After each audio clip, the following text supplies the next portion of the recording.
(2014년) 마지막 주일입니다. 참 세월이 빠르다 이렇게 살아가면서 실감하지요. 여러분, 개인에게 종말이 반드시 있습니다. 그거는 개인에게 장례식 날짜가 다 정해져 있다 그 말이거든요. 그 다음에 이제 한 시대마다 또 종말이 있거든요. 한 시대가 가고 또 다른 한 시대가 또 옵니다. 계속 반복되죠. 역사는 계속 반복되죠. 그리고 성경에는 뭘 얘기했는가 하니까 지구 종말이 온다 이렇게 기록하고 있습니다. 그럼 지구 종말이 언제 오냐? 그 성경에 나와 있거든요. 마태복음 24장 14절에 이 천국 복음이 모든 민족에게 증거되기 위하여 온 세상에 전파되리니 그제야 끝이 오리라 그랬습니다. 지구 종말에 오는 이제 시간표를 말하죠. 또 사도행전 1장 1절에 보니까 예수님이 부활 성천하실 때에 흰옷 입은 사람이 천사죠. 이렇게 얘기 안 합니까? 오늘 하늘로 올려주신 이 예수는 하늘로 가심을 본 그대로 다시 오신다. 그게 이제 소위 말하면 재림이죠. 예수님이 이 땅에 재림주로 오시는 날이 지구 종말입니다. 이 지구가 이제 사라지는 날이죠. 지구 종말은 오는데 이걸 가지고 막 겁을 주고 하는 사람들이 많아요. 이단들의 특징이죠. 막 겁줍니다. 막 지구 종말 오니까 막 가정도 필요 없다. 다 때려쳐라. 돈 뭐 필요하냐? 공부하지 마. 이런 이단들이 지금 가정을 무너뜨리고 있죠. 이 사람들이 뭘 놓쳤냐? 마태복음 24장 14절을 놓친 겁니다. 남이 선교회가 놓친 거 아니에요. 시한부 종말론. 분명히 하나님 이렇게 말씀했어요.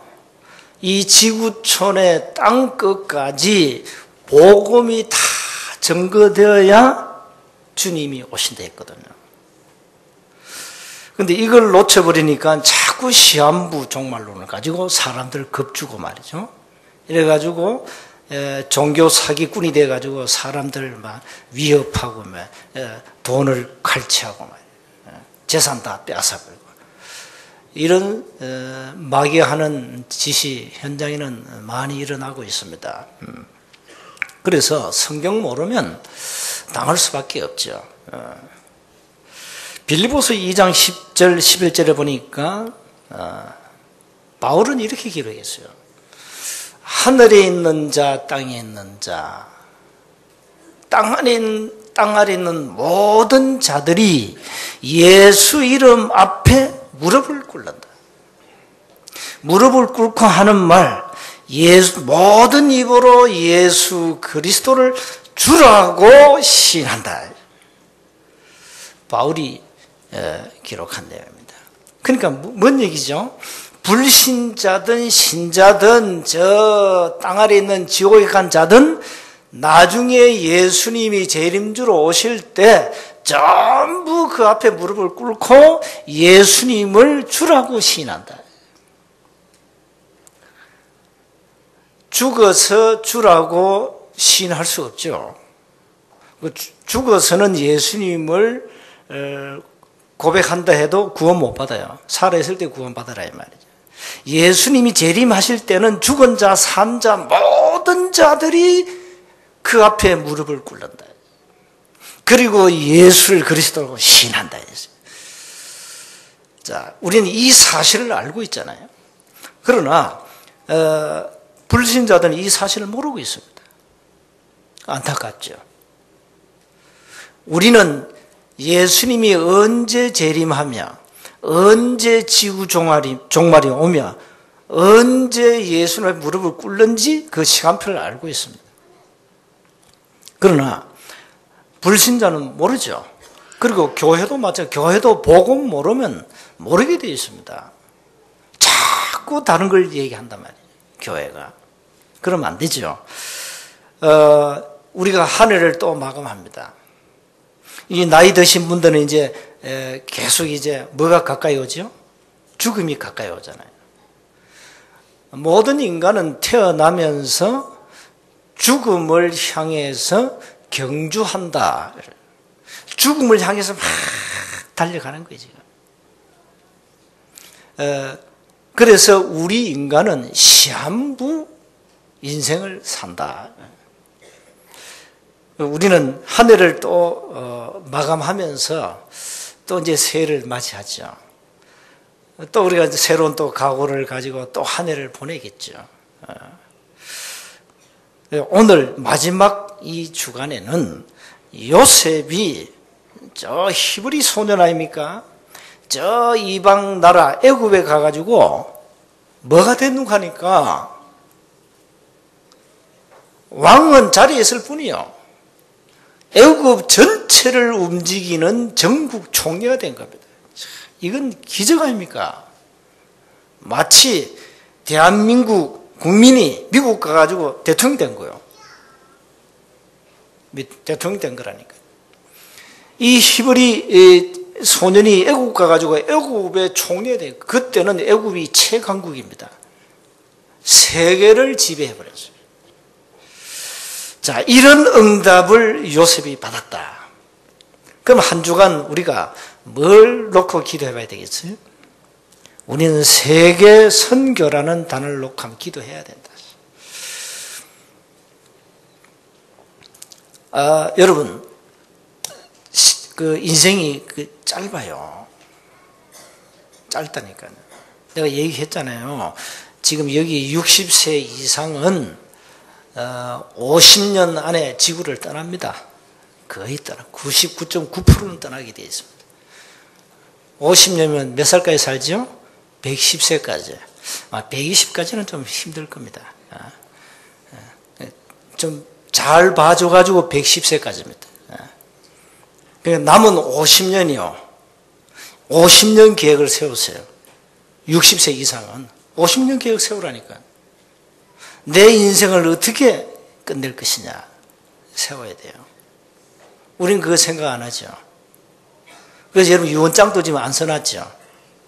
유언장 다 쓰라니까요. 유언장을 미리 써놔요. 미리 쓰면서 좀 눈물도 좀 흘리보고. 유언장 써보면은 원수 없어져요. 써보라니까요. 원수 없어집니다. 원수가 어디 있습니까? 내가 지금 죽는데. 뭐 인간관계의 갈등? 없어져요. 한번 써보라니까요. 유언장 써보면 정상적인 사람은 눈물, 콧물 흘리게 돼 있어요. 안 써봤죠? 써보세요. 오늘 가가지고 연습삼 한번 써봐요. 유언장 이러면서. 인생이 짧다니까요. 짧은 인생을 어떻게 살 거냐. 저와 여러분은 남다른 삶을 살고 있습니다. 그게 뭐냐? 불신자와 삶의 차원이 다릅니다. 우리의 삶은. 불신자 삶의 수준과 우리의 삶의 수준은 다릅니다. 가는 길도 다르고 목표도 다릅니다. 불신자는 넓은 길로 가고 있습니다. 우리는 좁은 길로 가고 있습니다. 길이 달라요.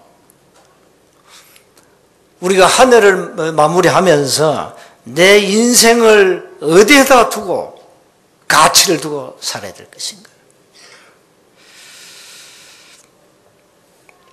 좀 생각을 하셔야 됩니다. 그동안에 우리의 신앙이 정말로 말씀 따라가는 신앙이었냐? 아니면 주위 환경을 따라갔냐? 아니면 자기 생각, 자기 감정을 따라갔냐? 생각해 보셔야 됩니다. 그래서 말씀 신앙이 돼야 된다. 감정 신앙이 되면 안 된다. 우리 교회 이제 중직자들은 많은 기도해서 하셔야 돼요. 우리 교회는 이상한 교회예요. 뭐가 이상하냐? 여자도 장로 세우고. 그 일반 교회에서 보면요, 이상한 교회예요. 무슨 여자를 장로 세우냐 이럽니다. 그리고 뭐 젊은 사람이 장로냐? 장로는 늙은 세상을 이제 나이 든 세상 다른 꼰대들이 하는 것이 장로지 이럽니다. 우리 교회는 장로들 뭐 보통 40대 아닙니까? 무슨 뭐 교회가 뭐 장로들이 이렇게 젊냐? 젊은 사람 장로 세우냐? 그러면 무슨 여자가 무슨 또 장로냐 이럽니다. 또 우리는 이 건사 임직할 때 안수하잖아요. 일반 교회는 안수도 안 합니다. 그 왜 그 차별을 심한지 모르겠어요. 여자를 우습게 봐. 왜 그럽니까? 교회 80%가 여성 성도들인데 사실상 여자들 파워가 어마어마하거든요. 옛날 이 사고에 딱 젖어가지고 여자 막 무시하거든요. 장로 이러면 이제 죽어가기 다 이제 나이 먹어가지고 힘 없을 때 이렇게 무슨 직분 주는 거 이런 생각을 갖고 있다니까. 그러니까 교회 일반 교회 장로도 많이 안 세웁니다. 안 세워요. 왜 안 세운지 우리는 알죠. 왜 우리는 젊은 사람을 장로로 세우고 여자를 장로로 세우느냐? 한 가지밖에 없어요. 한 가지 이유입니다. 뭐죠? 현장 살려야 되기 때문에. 현장 살리는 그리스도의 정인으로 영적 사령관으로서 현장 살려라. 초대교회처럼 집집마다.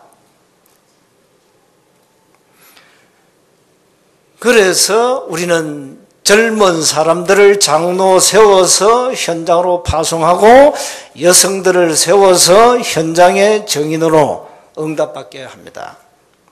몰몬교는 이다입니다. 근데 이 사람들은요, 나이 20세 젊은 친구들 장로 세워가지고요, 전 세계 선교사 파송해요.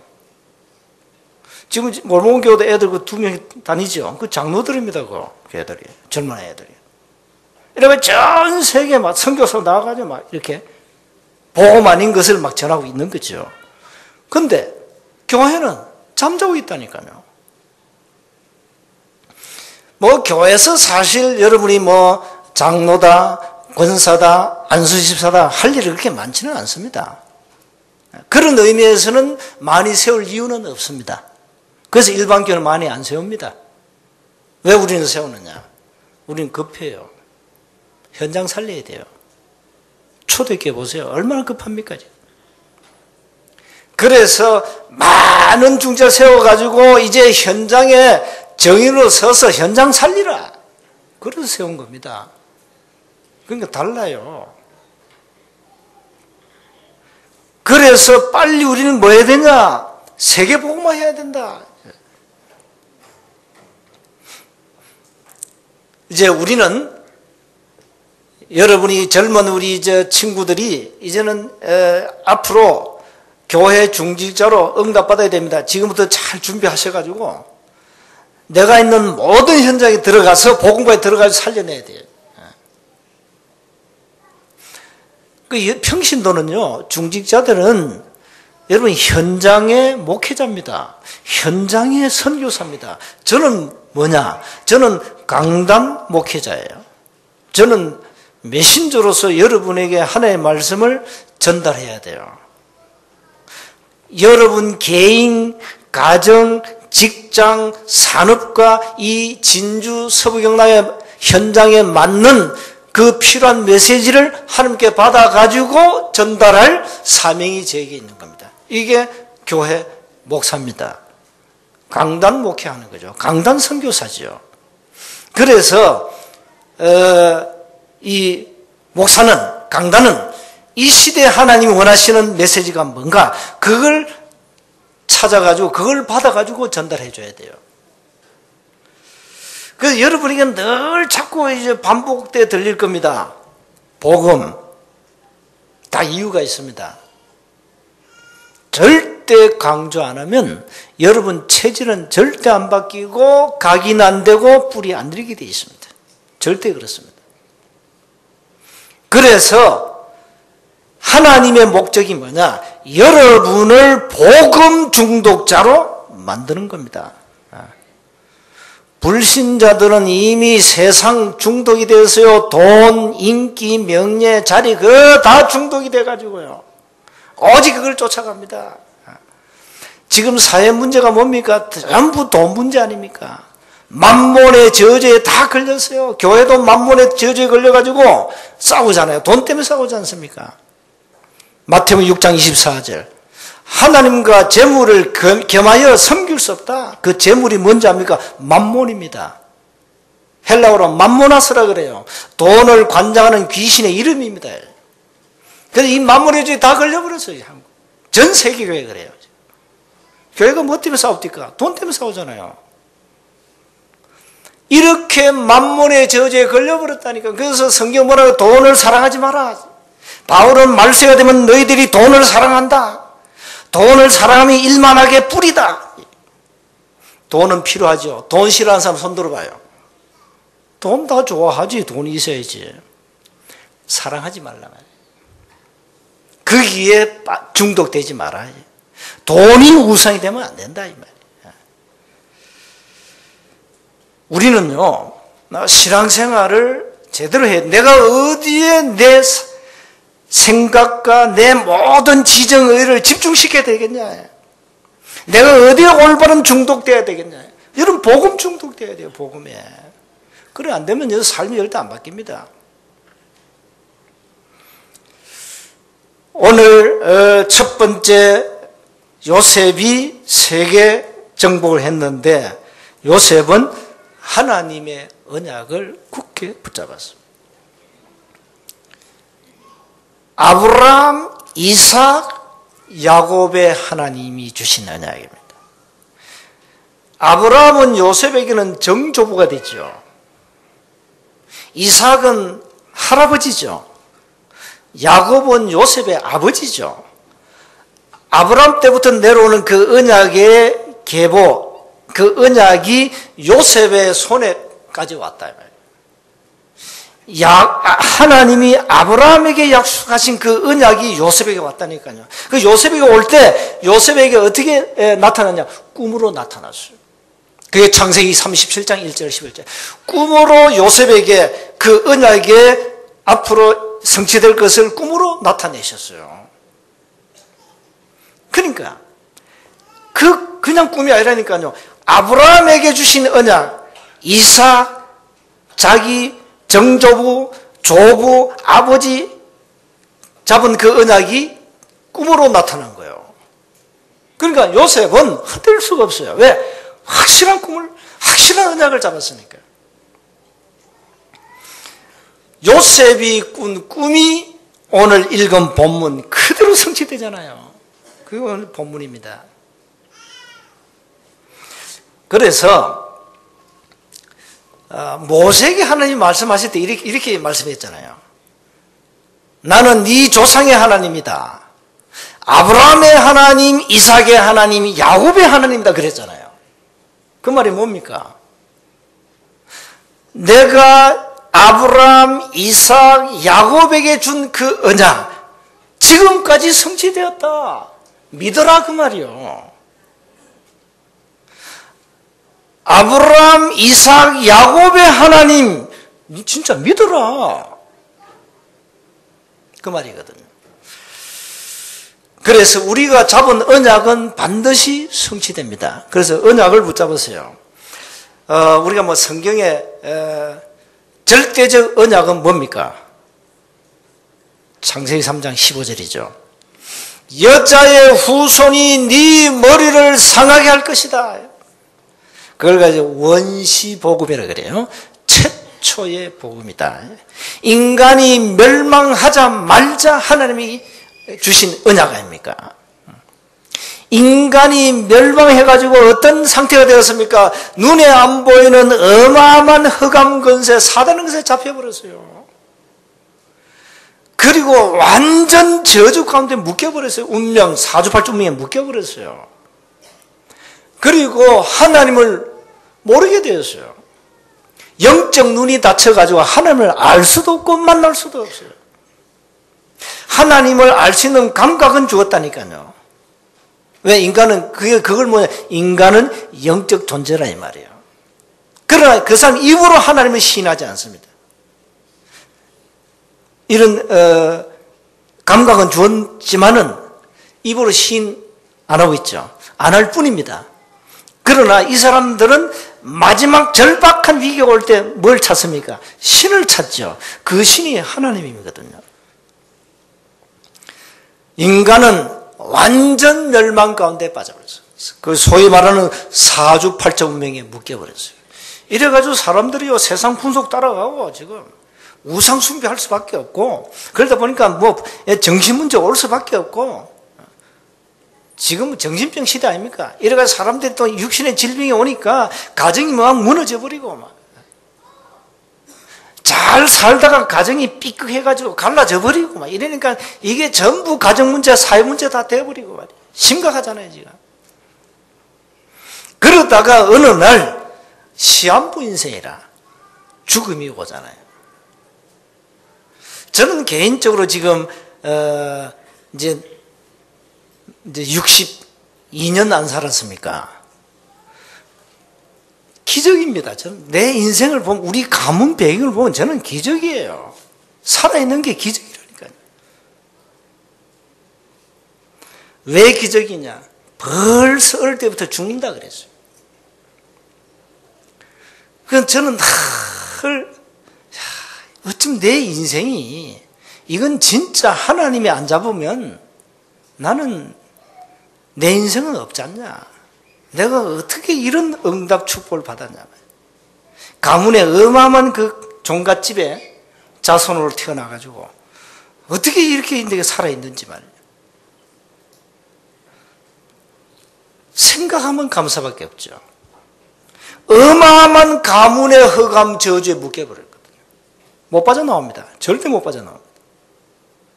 여러분, 당장 여러분 가정, 친척들 보세요. 전부 우상숭배 다 하고 있잖아요. 지금도 고사 지내고, 부적 갖다 붙이고, 굿 한 판 두드리고, 안 합니까? 다 합니다. 신주단지 다 모셔놓고 있고. 우리가 현장에서 신주단지 많이 접수했잖아요. 부적에다가 오만 거 현장에서 우리가 전도하면서. 그렇게 살아갑니다. 인간은. 연약해서. 연약해서 그래요. 연약하니까 뭔가를 의지해야 돼요. 그래야 됐다는 인간이요. 그렇게 살다가 어느 날 죽고 이제 가문의 영적 문제가 계속 자손 만들어 흘러내려가지 않습니까? 대물림이라 그럽니다. 이렇게 살아갑니다. 이 문제를 해결하는 답이 뭐냐? 예수는 그리스도. 마태복음 16장 16절 베드로가 고백했습니다. 갈보리 산에서 우리 인간의 모든 문제를 끝냈다. 그걸 가지고 복음이라 그럽니다. 여러분, 이 복음 가지고 여러분은 이제 여러분 삶을 재창조해야 되고요. 자손, 가문 다 살려내야 됩니다. 그리고 우리 지역 이 살려내야 돼요. 지금 사람들이 복음을 한 번도 듣지 못한 사람이 너무 많다는 사실이에요. 내년에는 제대로 해야 돼요. 불신자 살리는 이제 말씀 운동이 현장에 제대로 일어나야 된다, 이제는.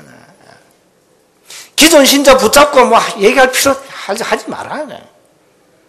불신자들에게 정확한 복음을 말해주라. 구원받을 이유, 예수 믿을 이유, 당신에게 온 문제 근본 원인, 예수가 누구냐 말해줘야 돼요. 단판에 당신 문제를 끝내는 답이 있다. 한 번도 못 듣고 있거든요, 사람들이. 물론 사람들이 들으려 하지 않습니다. 안 듣더라도 말해주라. 이제는 제대로 해야 돼요. 이렇게 사람들은 많은 문제를 가지고 살아갑니다. 교회 다닌다? 교회 다니는 사람 더 문제 많아요. 왜 문제 많으냐? 복음으로 답이 안 나면 종교생활 되거든요. 그러면 종교는 무거운 짐을 또 지게 돼요. 교회 오면. 또 지어야 돼요. 뭘 해야 되기 때문에. 뭘 해야 됩니다. 열심히 해라. 열심히 뭐 봉사해라. 헌금해라. 기도생활 해라. 뭐 해라. 뭐 해라. 부모 잘 섬기라. 다 좋은 말이요. 그런데 진짜 해야 됩니까? 진짜 해야 됩니까? 여러분, 진짜 할 능력이 있습니까? 솔직히 까놓고 얘기해서 할 능력이 있어요? 없잖아요. 복음은 뭘 하는지 압니까? 복음은 하지 마라. 네 문제 끝났다. 복음은 뭘 하는지 압니까? 복음 누리라.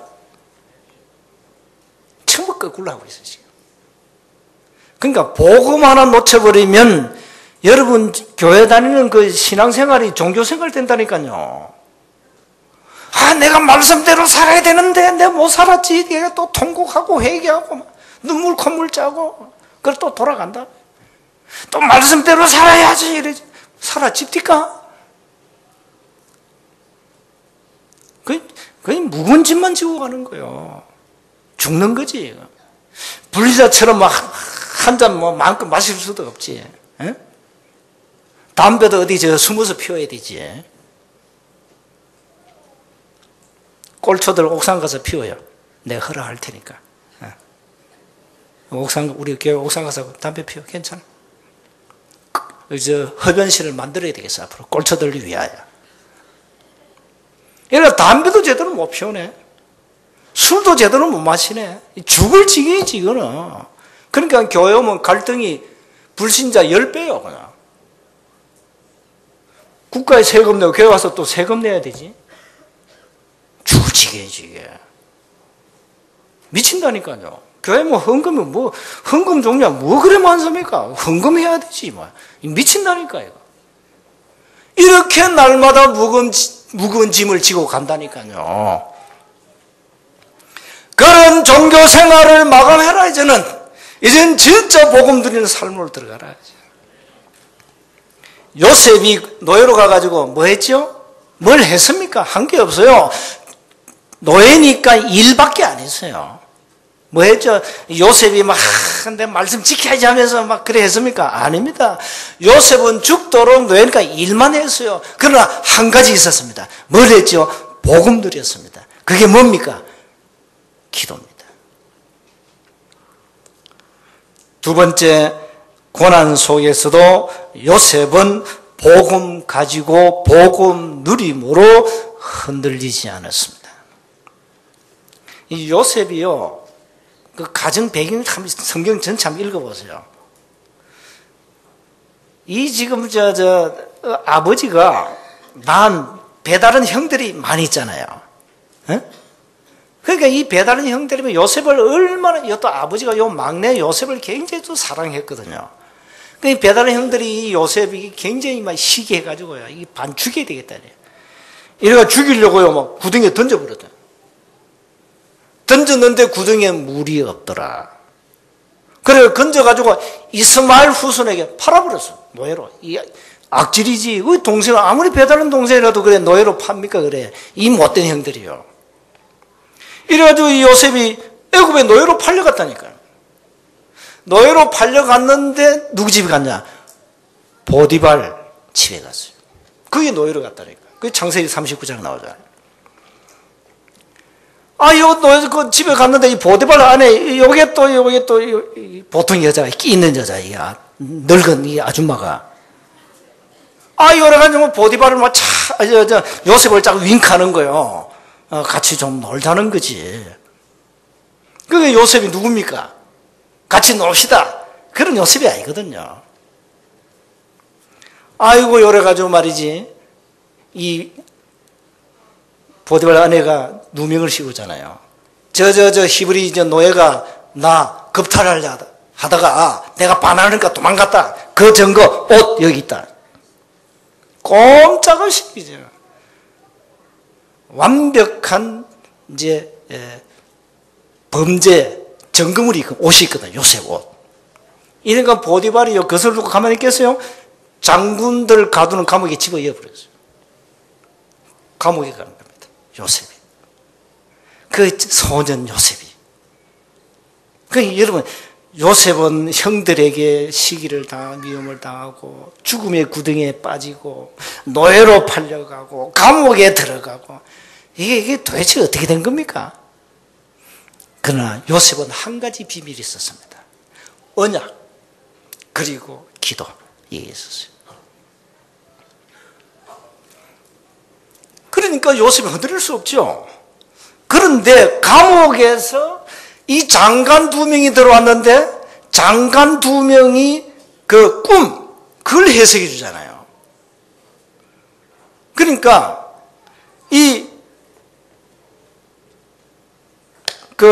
떡 굽는 장관은 꿈대로 사형, 술 맡은 장관은 꿈대로 복직. 근데 놀라운 것은 40장 23절을 보세요. 40장 23절. 술 맡은 관원장이 요셉을 기억하지 못하고 그를 잊었더라. 뭐랬는가? 요셉이요. 내가 당신 꿈대로 당신이 이제 복직할 거 아니냐? 그때 나를 기억해달라. 감옥에서 건져내달라는 거죠. 근데 놀랍게도 이 술 맡은 관원장이 그 기억을 잊어버렸어요. 그런데 시간표 따온 거예요. 바로왕이 꿈을 꾸었는데 이게 이 꿈이 해석이 안 되는 거예요. 41장부터 읽어야 돼요. 애국의 많은 예언가 점술가 뭐 이런 현인들이요 있을 거 아니요. 바로왕의 꿈을 해석 못해. 이때 술 맡은 관원장이 아차! 감옥에서 내 꿈 해석한 히브리 소년 요셉을 기억한 거예요. 그걸 얘기하잖아요. 얘기하니까 바로왕이 당장 데려온다.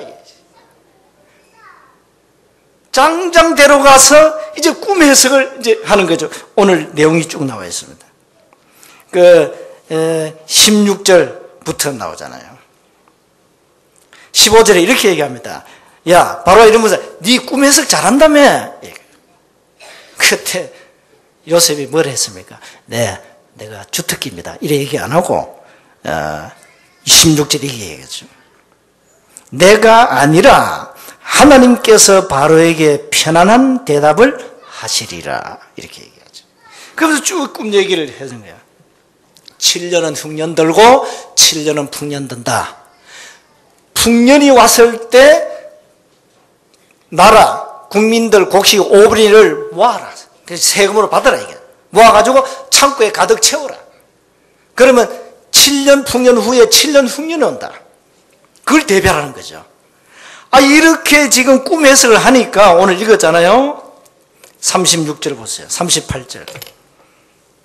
바로가 그의 신하들에게 이르되 이와 같이 하나님의 영에 감동된 사람을 우리가 어찌 찾을 수 있으리요.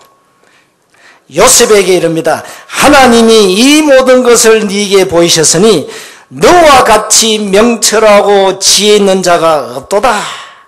너는 내 집을 다스려. 내 집이 뭐게? 애굽입니다. 나라를 다스리라는 말이거든요. 내 백성이 다 네 명령에 복종하리니 내가 너보다 높은 것은 내 자리밖에 없다. 이 나라 실권을 내가 너에게 준다. 증거 42절에 인장 반지를 빼내가지고 요셉 손에 끼우잖아요. 여러분 그 왕이 이 인장 이거 찍으면 그냥 끝입니다. 그리고 뭡니까? 이제는 세마포 옷을 입히고 금사슬 목에 걸고요. 이제는 뭡니까? 이제 저거 하는 거예요. 요즘 말하면 시가 행진하는 거예요.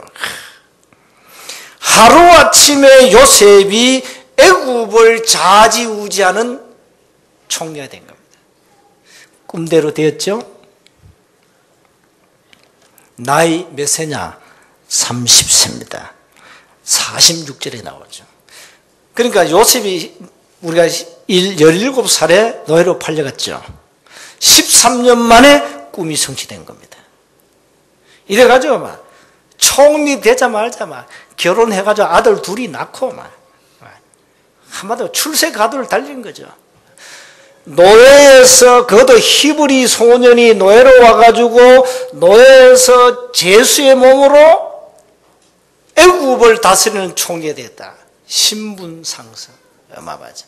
이게 하나님의 역사입니다. 하나님의 대드라마입니다.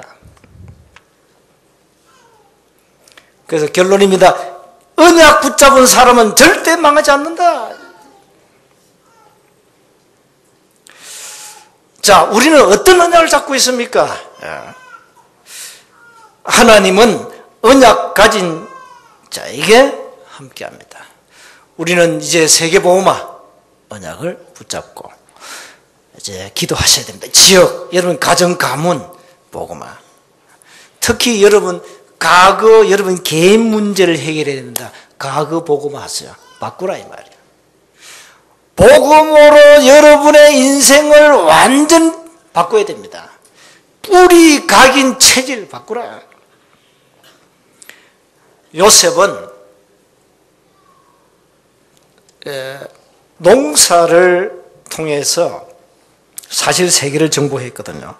57절에 각국 백성도 양식을 사려고 애굽으로 들어와. 그러니까 요셉이 전 세계를 지배했습니다. 이 요셉이 총리일 때 그 요셉을 판 형들이 곡식사로 애굽으로 오잖아요. 그 드라마가 또 계속 펼쳐집니다. 그리고 그래도 꿈에 그리던 아버지 애굽으로 모시잖아요. 참 요셉 인생 인생이 참 좀 뭡니까 드라마틱하고 굉장히 이 언약적인 이런 이 스토리를 통해서 우리가 절대 언약의 백성은 망하지 않구나. 세계봉화 언약은 반드시 성취되구나. 우리가 잡은 언약은 반드시 하나님을 성취시키시구나. 렘넌트들이여 언약 잡으세요. 언약 잡으세요. 여기 기성세대는 언약 잡아야 돼요. 렘넌트 살리고 나는 이 땅을 떠난다. 렘넌트 발판 삼아놓고 나는 간다. 그래야 됩니다. 이게 안 되면 이 복음은 당대로 끝나버립니다. 그래서 유럽교회 문 닫아버렸습니다. 지금 미국 쇠퇴하고 있습니다. 미국 크리스마스 단어 사라집니다. 홀리데이로 하자. 사라집니다. 이 전부 이 3단체들이 하는 짓입니다. 이렇게 복음은 자꾸 약해지고 있다. 이대로 가면은 우리 후대는 복음 들을 수 없다. 그래서 또 고난이 와요.